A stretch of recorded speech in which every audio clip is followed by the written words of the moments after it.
Cool. All right.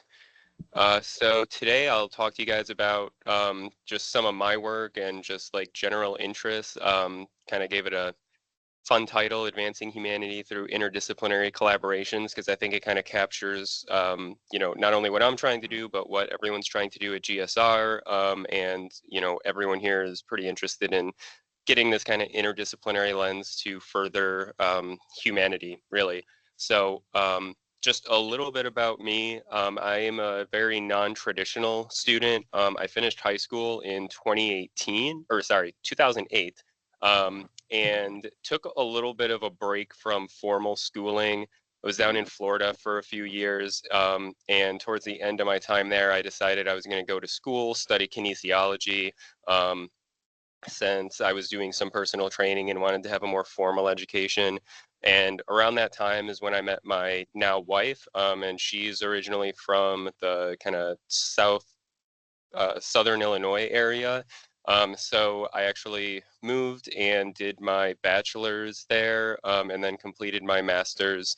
Once I finished my bachelor's degree, my research was actually in liver amino acid metabolism, liver protein metabolism, and I had it set up where I took my classes at the state university, but I was able to do my research at WashU School of Medicine, which is, they like to call themselves the Ivy League of the Midwest. So it was a really, really great training experience. I got exposed to a lot of preclinical and even clinical studies and techniques.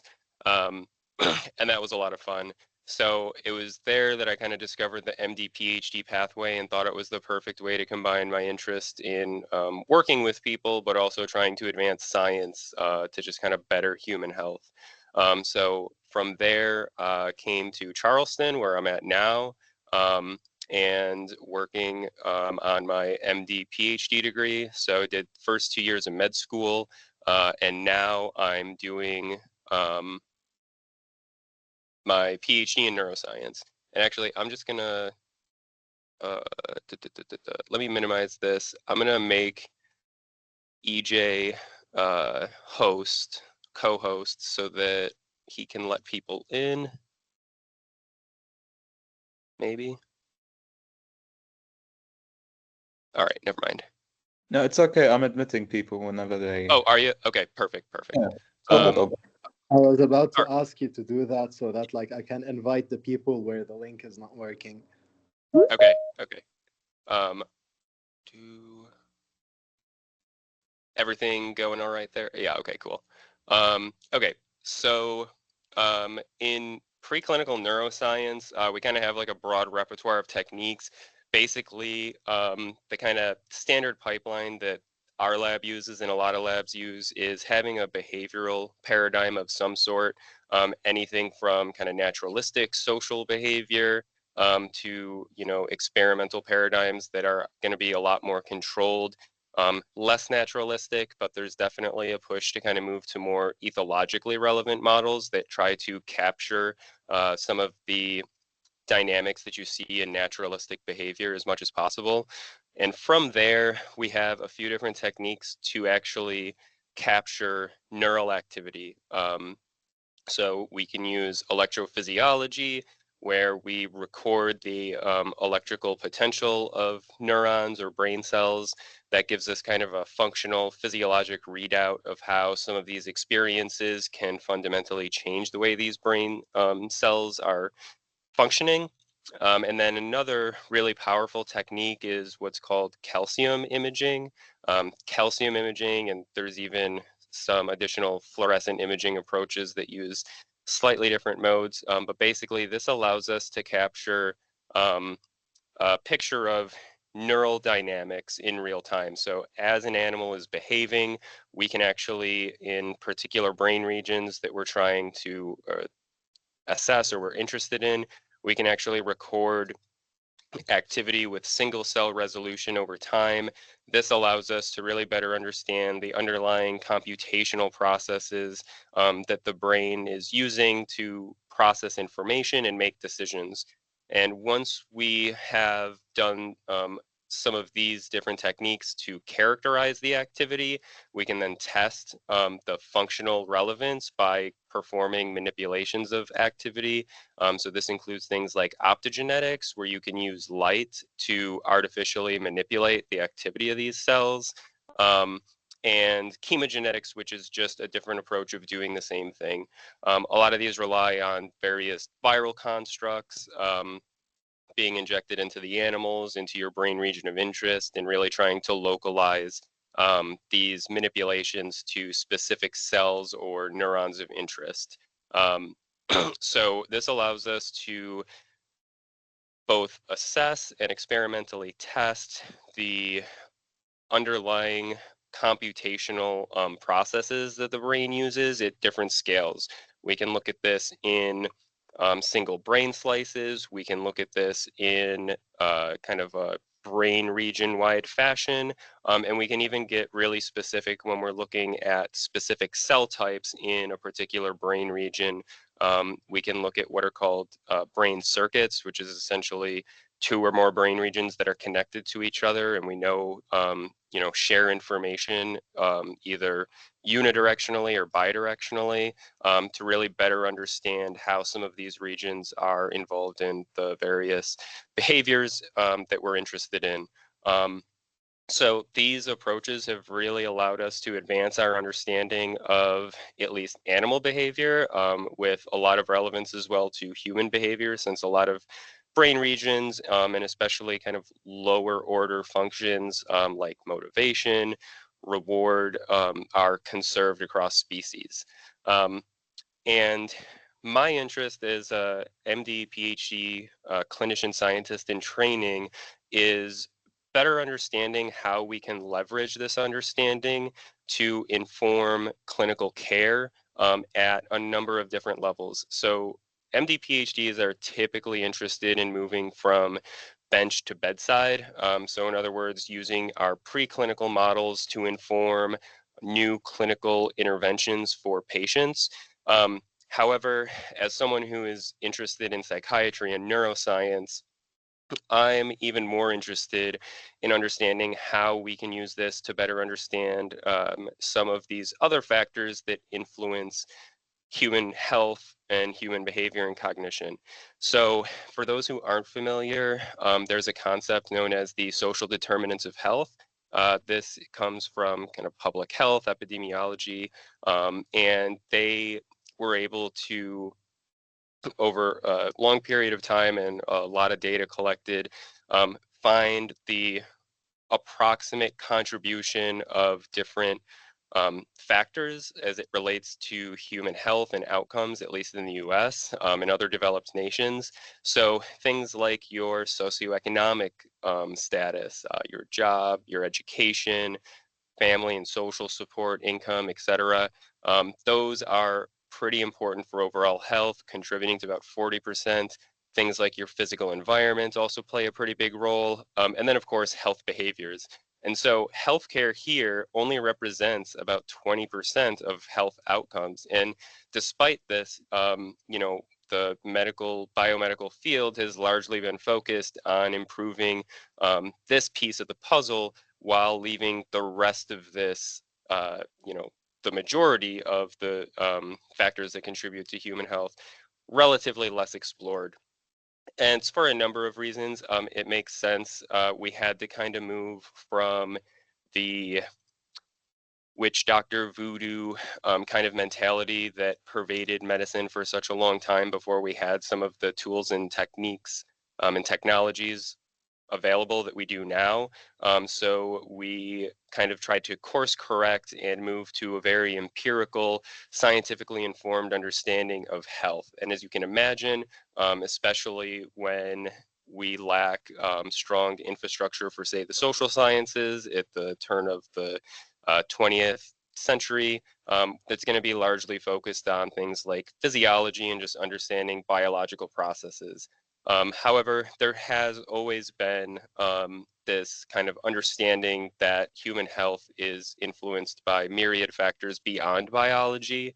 And it really took a little bit of time, I would say until like 1980s, 1990s for some of these ideas to become a lot more publicly accepted and to be better funded to further explore how things outside of the biological model of health, like the biopsychosocial model that tries to integrate the social determinants of health with the biology, influences human health.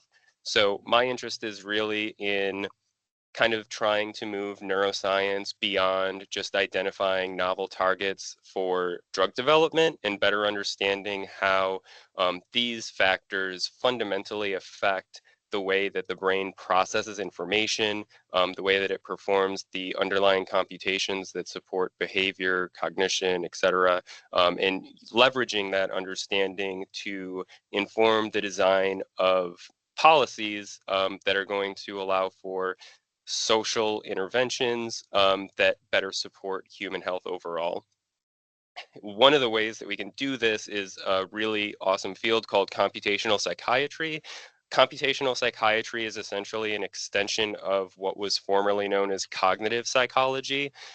Cognitive psychology was really interested in understanding the underlying cognitive processes in health and disease states, understanding how these underlying computations and cognitions drove behavior, how they could produce dysfunction. And so with the, dramatic increase in computational power, computational psychiatry has really taken off in allowing us to take these very high dimensional data sets and putting them through a number of dimensionality reduction techniques using like machine learning algorithms to try and identify various sources of uh, the relevant contribution of these high dimensional data sets of all of these variables to the overall picture of human health and specifically to the cognitions of interest. And so essentially what happens is you take these high dimensional data sets, you reduce them to kind of extract the most relevant variables that seem to be contributing the most to the underlying variation. And then based on those, you can perform prediction and classification, which then allow us to do some experimental and theoretical work to follow up on that. And then feed back into this pipeline, allowing for kind of that cyclical scientific process. Computational psychiatry has been applied to a number of different paradigms, essentially, in both clinical and preclinical populations. This includes things like decision-making tasks, reward learning, better understanding mental illness versus mental health, combined with things like neuroimaging and neuromodulation, which allows us to move beyond the kind of preclinical emphasis on understanding the role of specific brain regions to understanding how the brain functions as a network, because brain regions do not act in isolation. There's a lot of information being sent to those regions, which is then being transformed to be sent out to other regions. So understanding how the brain functions as a network is really important for kind of advancing our overall understanding of cognition in general. And so there's a lot of interest in the policy world to try and translate some of these findings. For example, with the advent of the behavioral manipulations I mentioned in the preclinical slide, these ability to affect behavior by simply changing the activity of a very small number of brain cells has led to kind of this resurgence in the question of whether or not we have free will, right? And the jury's still out. A lot of neuroscientists would say that our ideas of free will are likely exaggerated, and that there's myriad factors that are going to influence the probability that anyone's going to engage in any number of behavioral strategies. And so those kind of functional manipulations are really important to understanding that behavior isn't necessarily a reflection of someone's character, but a reflection of everything they've experienced in their life leading up to and including that moment. And so this kind of more holistic understanding of human behavior paves the way for us to critically assess the the way that society is designed at various levels, including policy, economics, and really try to think critically about how we can improve the current systems and structure to better serve the vast diverse populations that we have, instead of being constructed to really only serve a narrow range of neurotypes, if you will.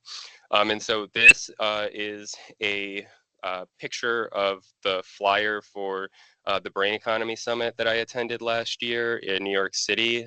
So this was a high-level meeting around the United Nations General Assembly during the Science Summit. And we had 3 days of really fantastic talks in the city that included people from neuroscience, neurology, psychiatry, like you might imagine. But we also had people from architecture firms that were talking about designing for the brain. We had people that were economists talking about some economic related concepts as they relate to the brain economy. Business and finance, a lot of investors, a lot of people from, say, the World Bank and other organizations that are really trying to think about how they can develop things like impact investing to advance our understanding of the brain, and looking at the various investment horizons and how long it might take to see an effective return on these sorts of things. Because as you can imagine, with business and finance being interested in kind of more of a rapid growth on some smaller timescales, the investments in brain health may take a little bit longer to pay off. And so thinking creatively about how we can incentivize businesses and governments to put more into the policies around their people is a challenge, but there's a lot of people working on that.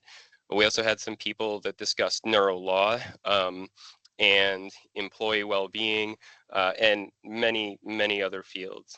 It was really interesting. There was a lot of people from international audience. We had some pretty high-ranking officials at various public health institutions from all over the world. Scandinavian countries were pretty well represented. We had people from India and all over. So it was a really great way to kind of get a lay of the land and see how the international community is really working towards addressing some of these concerns. And I think it's important to kind of note that for India, for example, as a kind of up and coming developing nation, they're particularly interested in avoiding some of the chronic health burden that developed nations like the United States and Europe have seen with the chronic rise in obesity, Alzheimer's disease, dementia, et cetera, so that they can maintain a more robust working population, keep their population healthier for a longer period of time. So it's really nice to see people kind of learning from our mistakes and trying to be proactive in their approach to improving the well-being of their people. And then that just kind of leads me to the emerging field of neurohumanities. So the emerging field of neurohumanities is one that combines our contemporary understanding of neuroscience and the mind with humanities and social sciences. This really appeals to me because my interest in psychiatry and neuroscience really stemmed kind of from my eclectic interests in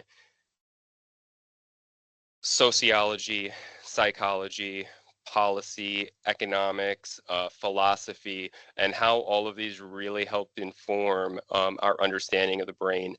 For me, kind of one of sometimes the more frustrating aspects of being in basic science is that a lot of times our scientists can have their heads kind of in the sand. They really want to stay in their lane, so to speak, and really focus on what they're expert in. And I think that's just a bit of a shame because there's really a lot of room to advance our understanding of the neurohumanities, the very unique aspects that enrich our lives and allow us to lead full lives. And to that end, there are a few groups. So this picture is taken from the Duke Institute of the Neurohumanities, which in the US is, I would say, probably one of the leading institutions in kind of trying to bridge this interdisciplinary gap. And the Center for Eudaimonia and Human Flourishing is in the UK, where they've actually established this center to better understand how we can actually promote human flourishing. And so with my website, with the writing I do for GSR, my hope is that I can kind of take what we learn from neuroscience, from psychiatry, other fields that study human behavior, and put them all together in a way that makes the case that we should be caring more about our brains, we should be caring more about our people, that we are all kind of, you know, connected. We live in an interconnected global economy, and that if we do really want to continue to improve at the same rate that we've been improving over the last few centuries, that we're going to need to take a little bit of a shift. We're going to have to move from emphasizing economic productivity above all else to focusing on individual prosperity in a way. And by prosperity, I mean human flourishing, really. You know, with the transition from imperial conquest of Western nations to the more cooperative type of international community that was established, we were able to see a dramatic rise in economic prosperity for the countries that participated, mostly because waging war is expensive. It doesn't really help anybody except for the people in power. And if we're able to cooperate and take advantage of the various niches that different geographical regions and cultures excel in, then we're able to benefit humanity in a way that we're unable to do when we're just trying to conquer regions. And so I hope by kind of leveraging that that parallel, by, you know, showing how the two are very much related, that we can kind of get more people to come around to understanding that caring for others, that promoting well-being for people that aren't going to necessarily directly benefit you is still in the greater interest of humanity as a whole. And so with that, these are just wanted to include sources for the images, and happy to take any questions anyone has. Like I said, I have my website. I have my writings for GSR. EJ was just telling me we're just about ready to publish the third part of the brain economy report that we've been working on, and really interested in, once we wrap up part 4 of that project, moving on to kind of tackle some more of the philosophical ideas to provide a better framework for understanding why these topics are so important.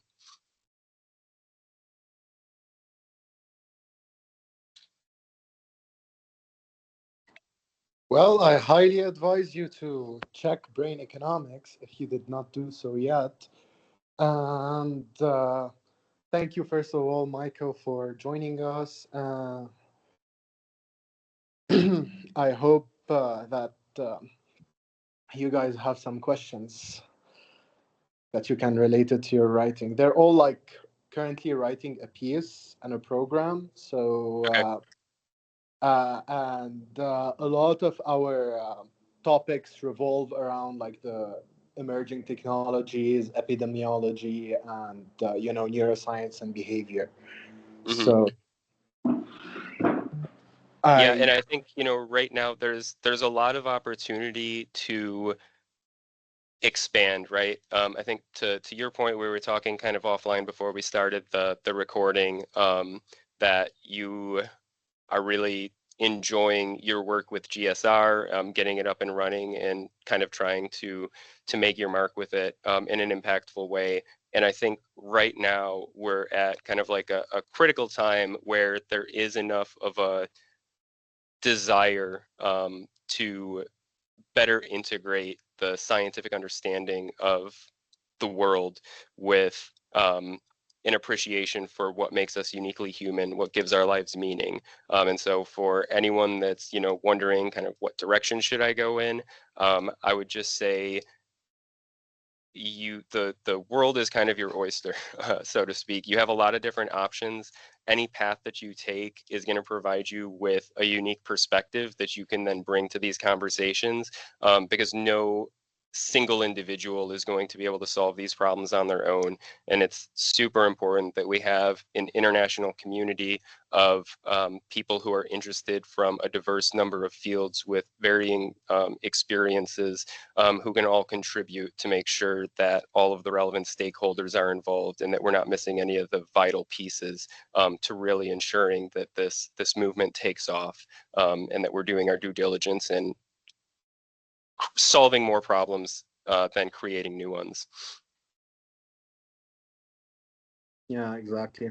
That's truly inspiring.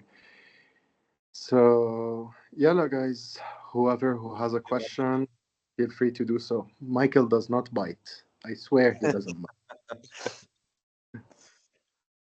Hey, I So, have a question. Sure. Okay, so when you were talking about the idea of free will, it reminded me of a search I was doing about people with mental illnesses such as schizophrenia who commit crimes. And it's kind of a dilemma still in courts. Like, can we judge these people? Did they have the free will to do what they did, or were they not conscious during the crime? And it cannot be judged by psychiatry. So I just had a question, like this new idea of combining humanities with your, how can it help us get to a judgment in these type of things? Yeah, so that's a great question, and it reminds me actually of a question I posed to the neuro law panel when I was at the UN last year. So I asked them about if any of them had read Behave by Robert Sapolsky. In that book, he does a fantastic job of explaining the myriad factors that influence people's behavior, everything from evolutionary history, preconception, gestational development, all the way up to a few seconds before the behavior takes place. And one of the judges on the panel was actually really hostile towards the idea, and just was like, well, I don't think that, I think we do have free will. I hate this idea that we don't have free will. At the end of the day, our judges are going to make decisions, and it is what it is. I think that's a little bit of a myopic perspective. It actually reminds me of this clinical case I heard about where there was a patient who at one point actually got into kind of child uh, graphic images, more or less.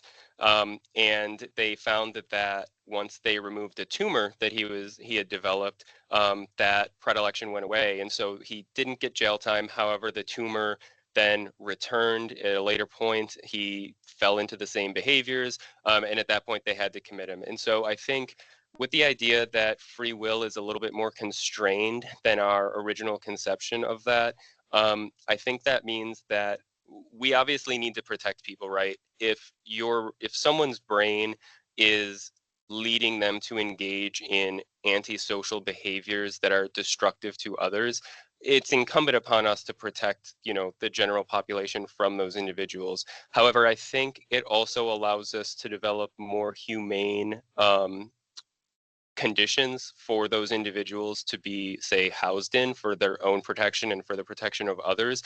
And I think it also speaks to the importance of ensuring that we have the appropriate infrastructure in place to ensure that when children are born and come into the world, that their parents and they have access to the vital resources that they need to thrive, because socioeconomic factors in particular are going to play a really prominent role in influencing the culture and the behavior of those individuals. And so although we're not going to have the perfect answer for everybody, I think it speaks a lot to ensuring we're kind of building these communities that are a little bit more connected, and ensuring that we have the proper safety nets in place. Unfortunately, I don't know that we'll ever get to a point where we can completely eradicate some of the um, negative consequences of, or some of like the behavior that might arise from some of these more biological conditions like schizophrenia that you mentioned. But I think there's definitely more humane ways that we can go about addressing them. I hope that helps. Yeah, thank you very much. Yeah. Maribel, it looks like you have your hand up. Yes. Hi. Like you noticed, my name is Mary Bell, and I'm writing a piece about gene editing and how it crosses with ethics and maybe sociology. And I had a question specifically about the fact that I see that you're knowledgeable about a lot of things. And do you think that interdisciplinary approaches that are necessary in transforming the way we tackle complex problems sometimes come with challenges? Do you think like sometimes there are cons, things that maybe like somewhere you hit a wall and you feel like there's a challenge, maybe two different fields are too different? Because personally, I'm trying like in my work, I always try to merge different fields, and I see that sometimes challenges are there. Do you face any? Yeah, absolutely. I mean, it reminds me of this kind of reflection I've had from medical school, right? I think it harkens back to kind of some Eastern philosophy, the idea of a yin and yang, a balance. My kind of Western take on it is that everything has a side effect, whether that's a medication or any sort of behavior. You can call it opportunity cost, you can call it whatever you want. If you're a specialist and you're really focused on one particular field, you are going to be more knowledgeable than someone who is probably, scattered throughout multiple fields that's trying to take a more interdisciplinary approach. I think if you're running into some of those challenges, some of the potential solutions could be communicating with people who are expert in the fields. It honestly might even include things like exposing yourself to another tangentially related field that might be able to serve as the bridge between those two. But yes, I do think that being interdisciplinary, while very important, is of course going to come with some drawbacks. But I think that's normal, right? That's just the nature of making any decision. You're always going to have limitations, and I think as long as we acknowledge that and we're able to appreciate the fact that we're going to be constantly learning and needing to revise our ideas based on updated understanding from all of these fields independently and collectively, that's as good of a place as we can be. Serena. Hello, yes. So I had a question. So I'm writing a paper that concerns the psychological warfare that was experienced by civilians during the 2024 Lebanese-Israeli conflict. And I wanted to get your opinion on, like, to what extent do you believe that the use of psychological warfare tactics that include, like, let's say, drone noise and like sling breaks and whatnot, and to what extent can they be considered a violation of like our cognitive liberty and our mental sovereignty, for example? Yeah, so that's a fantastic question. I personally haven't thought about it so much in the context of warfare. I think particularly being so far removed from a lot of conflict, at least here in the U.S. I have thought about it a lot in the terms of predatory businesses, and I think that they are similar in the sense that a lot of these businesses rely on these contemporary understandings of human behavior. They leverage big data. They really take advantage of some of the large scale databases that they're able to then put through machine learning algorithms to better understand all of the myriad factors that are driving consumer behavior, to then influence their decision making process in a way that makes it feel like they're making a choice, when really they're strongly influencing the probability of what decisions they're going to be making. I think from a big business perspective, like that is a very, very real violation of our cognitive liberties, as you're saying. And I think as well, in the context of warfare, that causing that degree of distress is also, I would say, a violation. I'm not sure that I have a whole lot more to say on that, but I do believe that imposing this sort of psychological warfare seems like a tactic to kind of break morale of the people that you're trying to overrun, so to speak, and it definitely seems like something that kind of international law should be looking at very closely.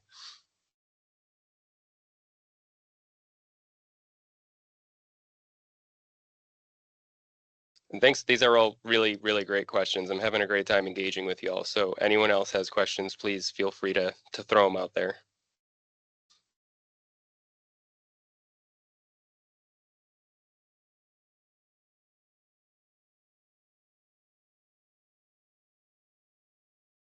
Any questions or any feedback? How did you find this lecture?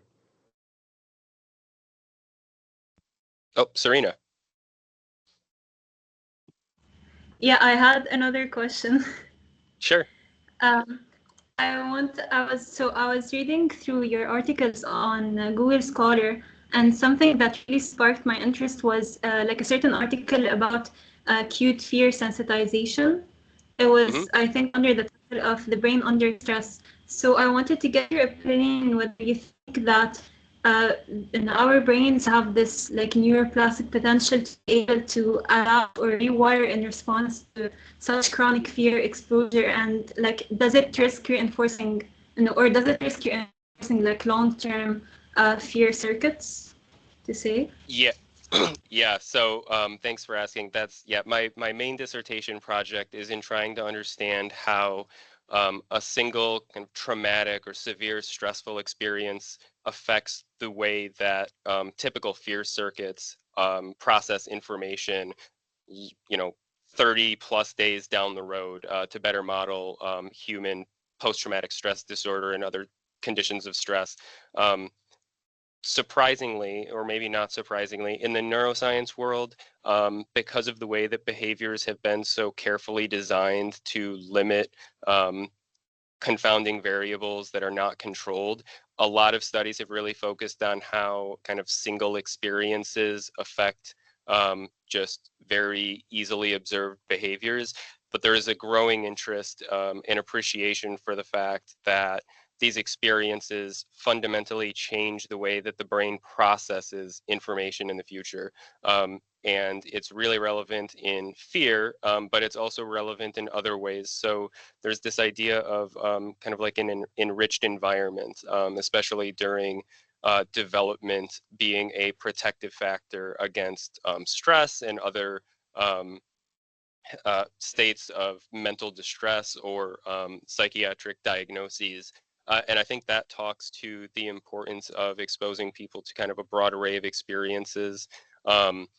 To kind of get back to your question about how stress fundamentally affects the fear circuitry later on, it does have a pretty profound effect. It kind of turns the volume up. It makes the animals more easily acquire fear in the future. So something that might not have crossed the threshold for being an experience that would kind of elicit a feared response or produce fear learning, then allows it does produce fear learning in these kind of sensitized animals. This is both specific and non-specific, meaning that it's specific to repeating situations that are similar enough to the initial trauma to turn up the volume, but they're also non-specific to some of the kind of hardwired fears that we have. And so it's definitely important to better understand how that history of prior stress and how different types of stress differentially affect kind of the tuning of this fear circuitry, especially amidst international conflict, natural disasters, and all of these other things, so that we can better identify the best treatments to address these symptoms. Because at least at the moment, a lot of PTSD treatment really focuses on getting rid of more of the kind of associative symptoms. So trying to reduce flashbacks, trying to reduce like intruding thoughts. But there's been a lot less success and a lot less emphasis on the broader physiologic changes that occur with either chronic stress or severe stress experience. So it's something that we are becoming increasingly interested in as a field. It's something that I'm very interested in and hope to continue researching, and hopefully have a couple of publications coming out on the topic soon. But the short answer is it definitely has a long-lasting effect, but we're still learning a lot. We have a lot to learn about the specifics of how it's doing that. And like, do you think this stress can be carried on to future generations, or it can be carried on like in the gene coding of the person, or is it just external to that person himself? So there's been a lot of work in the epigenetics that shows that stress, and especially chronic stress or profound traumatic stress, does leave a lasting imprint. It doesn't fundamentally change the genetic code, but epigenetics are really important for how genes are expressed. And so this kind of epigenetic scar, if you will, can be long lasting. It can be transgenerational and passed on. I think the other important thing that we kind of understand, and that I really appreciate from kind of working a little bit in both worlds of preclinical and clinical research, is that these epigenetic scars definitely have long-lasting effects.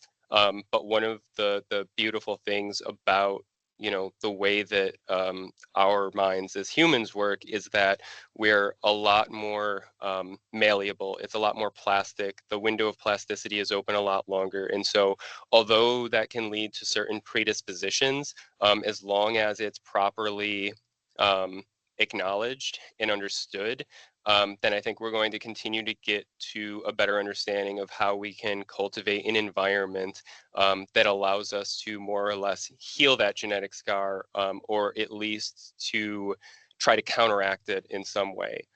There's a lot of people working on biological discovery to try and understand how we can modify the epigenetic code to remove it, which I think is also super important.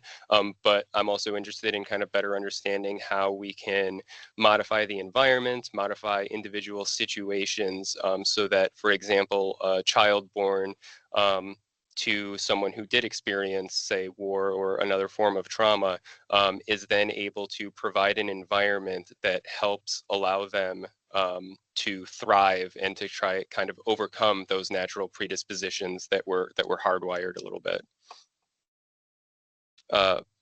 Myrna, I believe. Let me know if I'm pronouncing any names wrong too, please. Hi, Mike. Can you hear me well? Yes. Okay, so I'm writing an article on how women with endometriosis are often told that their pain is normal or it's just in their head, and how that prolonged disbelief can actually reshape the nervous system.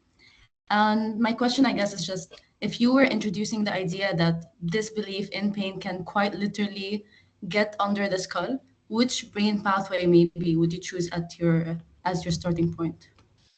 Yeah, that's a great question. It honestly reminds me of some of the features that you might see in someone with CPTSD or complex PTSD.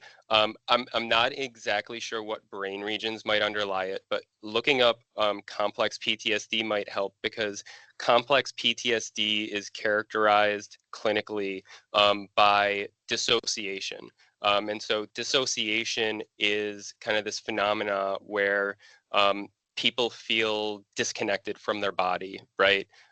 There are some very poignant quotes from patients that experience CPTSD, things like "I feel dead inside," and things of that nature, that just really highlight the profound disconnect from their ability to recognize what's going on internally. And a lot of that seems to be from, at least in the CPTSD literature, a lot of it seems to be in patients that experience chronic maltreatment and abuse, for example, and dissociation is almost seen as like a coping mechanism for them to kind of remove themselves from their body, more or less, so that they're not experiencing the pain with the same degree.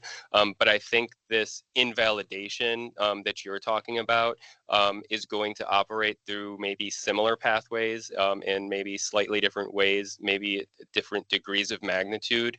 But I think it is going to definitely rely a lot on more frontal brain regions that are communicating maybe with more, say, subcortical brain regions, like the insular cortex, for example. I speculation, of course, but I would imagine that the kind of top-down signals from the executive control center saying, hey, you're sending me this signal, but I'm getting feedback that this isn't actually happening. I can see that that top-down signal really being a pretty important component of it. But I would say that the circuits would probably be similar to complex PTSD if you'd want to look that up. And the prefrontal cortex, the frontal cortex, and the insula would all be good starting points for you. Maribel. Hey again, I wanted to ask something about okay, when you thank you. said about epigenetics. Specifically, I was also working on something like that, another piece earlier, like a research paper. And you said something about solutions to epigenetics. Personally, I went through gene editing only as a solution, but I didn't quite catch if you meant only genetic editing as a solution or if you think there are more solutions to it. Like by solutions, what exactly did you mean? Yeah, so I guess again this is speculative because there isn't necessarily any literature on it. But my kind of speculation would be that if we're able to identify some of these predispositions that the epigenetic scar essentially leads to in individuals, that we may theoretically be able to design environments, experiences to really cultivate an upbringing that allows us to address the predispositions through reinforcement by allowing the brain to learn more or less that although it has this predisposition to this belief or this response, that over time it might actually be able to change as it gets reinforced with more of the safety signals. Again, that's entirely speculative. Everything right now is definitely focused on epigenetic remodeling, more or less, with the gene editing technologies that you're talking about. But you know, my hope would be that at least in the world of psychiatry and human behavior, that we can maybe get more creative and try and think of additional solutions that again really promote a more kind of holistic, connected society to really address some of these longstanding problems. And would you say that what you're mentioning could be like possibly more preventative? Like maybe how not to pass down those epigenetic traits, maybe like avoid someone having scarring experiences to even pass down to progeny? So I don't think that you would necessarily be able to prevent it from passing down to progeny. As someone who is, you know, my master's work was kind of in the exercise and metabolism world. One thing that I have been kind of interested in is the nature of how dynamic epigenetics are. A lot of studies are really interested in kind of capturing acute epigenetic changes that occur with, say, drug exposure or stress or even exercise. However, one of the things that I think is really vital to understand is how the multiple factors that affect epigenetic code interact with one another. So if you have someone that, say, does regular aerobic exercise, but they also, say, smoke cigarettes, how do the two competing epigenetic changes that occur, how do those interact with one another? Do they, say, cancel each other out to some extent? Do they exacerbate in some way? And so I don't know that we'll necessarily be able to completely reverse the epigenetic scar of trauma unless we do have dedicated biologic therapies. I'm speaking more to once you say, you know, if we have a couple that were to come and say, okay, they come after they take a pregnancy test, they decide, they realize they're pregnant, and they want to do, you know, their panel of genomic testing to see if they're at risk or if their developing fetus has any developmental abnormalities. Perhaps we can also include, say, the questionnaires that say, okay, this parent had these experiences that mean they're more or less likely to, say, pass on some of these epigenetic scars. And so we're going to try and give them strategies for mitigating the behavioral effects of those epigenetic changes that will allow over the course of the child's development to more or less counteract the negative effects that it might cause, if that makes sense. Yes, it does. Thank you. Yeah, of course. Myrna.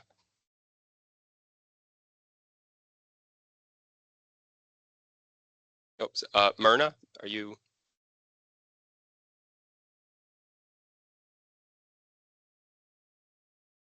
Oh, okay.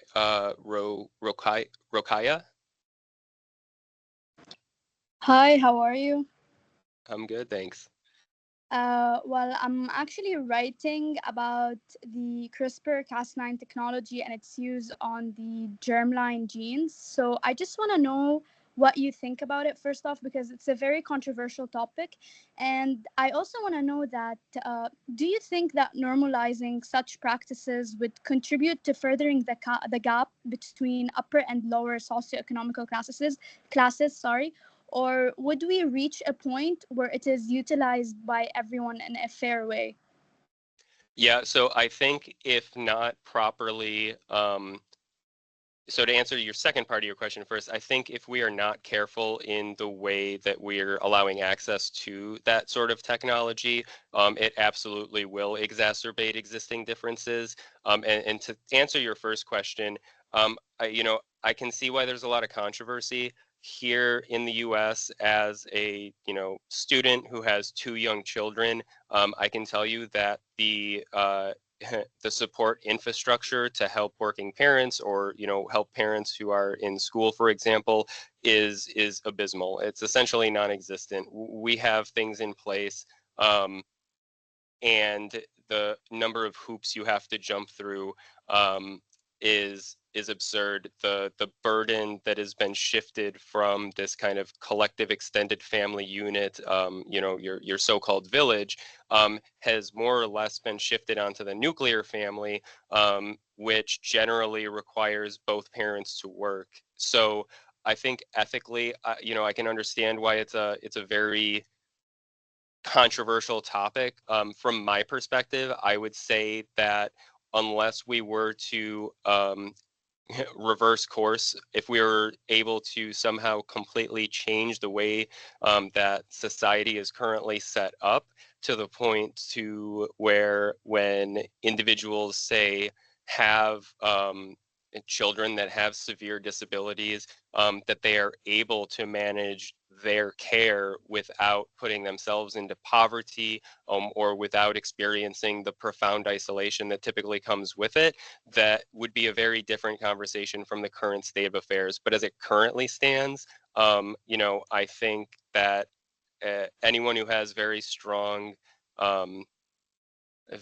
disposition against it may be in a kind of a bit of a place of privilege, where they may not understand the fundamental challenges that come with raising individuals who have such profound developmental needs. And the humanitarian in me sees, there's a lot of benefits. There's a lot of great wisdom you can derive from, including these people in our society. But as we're currently set up, I don't know that it is feasible for a lot of parents to be able to manage that long term, because it just comes with a lot of costs. Myrna, it looks like you have your hand up. Yes, one last question, Buzz. Going back to endometriosis, is there evidence that says something about reversing the neural changes once the patient finally receives validation and effective treatment? But I'm saying after like long years of invalidation. Yeah, so I can't speak to that specifically. What I can say is, I guess I can draw a parallel from fear research. So fear research has looked at various aspects of fear learning, including the initial acquisition of fear, and then subsequent extinction of fear response. And what we learned from that is that fear extinction is actually an entirely new memory. It's an entirely different neural pathway. So fear extinction doesn't necessarily remove the prior fear memory. It just provides a competing memory that says this is safe. It also does affect the strength of that original fear, like fear expression circuitry, but it doesn't completely remove it. So I can't speak specifically to say how providing validation would rewire the brain. I don't think it would completely reverse it. I think it would provide kind of a new teaching signal, and that pathway would have to be reinforced over time. Well, one thing we know about the way that the brain processes and stores memory is that the distribution of that memory throughout the brain changes as the memory ages. And so for me, that's why it was so important that I had a 30-day model to look at stress sensitization. A lot of people will do more of an acute model to see, okay, if we shock an animal and then the next day they're sensitized, what does that look like? But those brain regions may be very different than the regions that you see a month, 2 months, 3 months later, due to the nature of the way that the brain kind of consolidates and redistributes those memories. So yeah, I'm not aware of any literature per se, but I would say if you look up literature on what the process of systems consolidation, that might provide you kind of a nice theoretical starting point where you could begin to form a little bit of a more formal hypothesis about what potential brain regions might be involved and how that rewiring might take place and what the potential temporal dynamics of it might look like. Okay, okay, deal. Thank you. Yeah.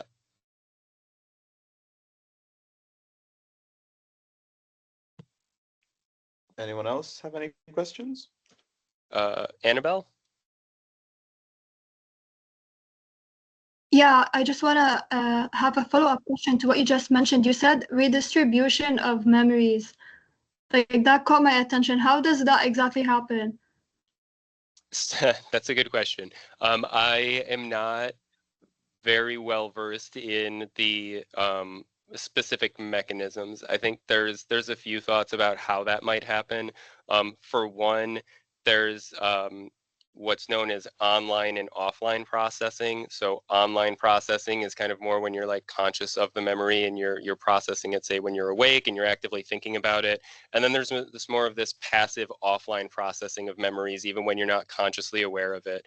And so I think where a lot of this might occur is the hippocampus, for example, is a region that is experiencing a higher rate of neurogenesis than other brain regions.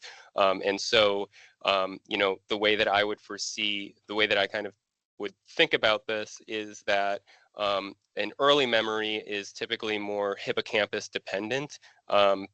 And as the memory ages, it becomes more distributed throughout the rest of the brain. And I think that could occur during this kind of offline consolidation period where the hippocampus is essentially replaying the memory, and other brain regions that it's connected to or that are somehow simultaneously active then have those pathways reinforced, which allows for the general redistribution of the memory throughout the rest of the brain. But I definitely have to read more on it to know the specific mechanisms. I can't necessarily talk about any of, say, the protein, any of the proteins involved or any sort of signaling mechanisms that might occur outside of the firing of the nerves or the brain cells that would allow for this kind of Hebbian plasticity. But it's a really interesting question.